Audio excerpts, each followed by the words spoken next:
And welcome to 92.6 of The Rift. This is Drew Nelson on today's segment of Jazz Report Weekly.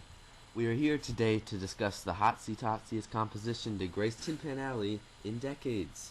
It's the cat's meow, it's the cat's pajamas, it's ritzy, and it is Gershwin's Rhapsody in Blue.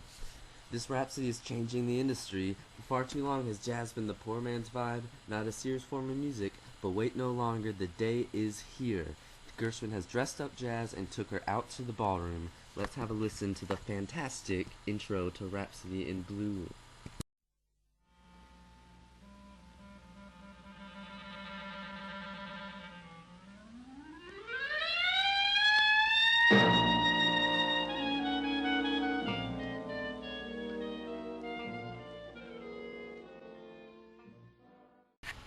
Let's talk about Gershwin's history, shall we?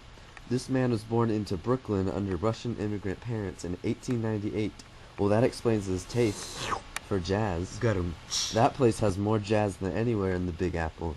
He first started working with music by plugging piano sheet music for various recording companies. It's hard to believe a genius like him was pushing out sheet music for all those amateurs at one point. However, soon enough, Gershwin would be on the stage performing jazz for all our people to hear.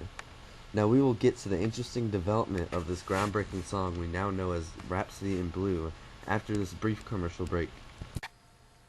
Today our show is brought to you by Coca-Cola product. The refreshing drink can cure headache, nausea, and loads of other common day illnesses. Remember, Coca-Cola. Thirst asks nothing more. Ding! And we are back, ladies and gentlemen. We left off as the rising star Gershwin turns into full-fledged composer and innovator he is today. Gershwin has written the music for a few plays at this point, such as Ladies First. He alluded to his friend and often co-worker Paul Whiteman about his revolutionary idea for his next composition. Whiteman prematurely announced that Gershwin was working on a revolutionary piece of music that would exemplify American music in its whole, and also that the premiere would take place at the Aeolian Hall event coming up soon. This put a lot of pressure on our dear friend, as you can imagine, but he did complete it in time. There was no time, however, to write piano solos, so he impressively played them from memory. Now, my dear listeners, this broadcast may be for Rhapsody in Blue, but the true point I wish to impress upon you all is this.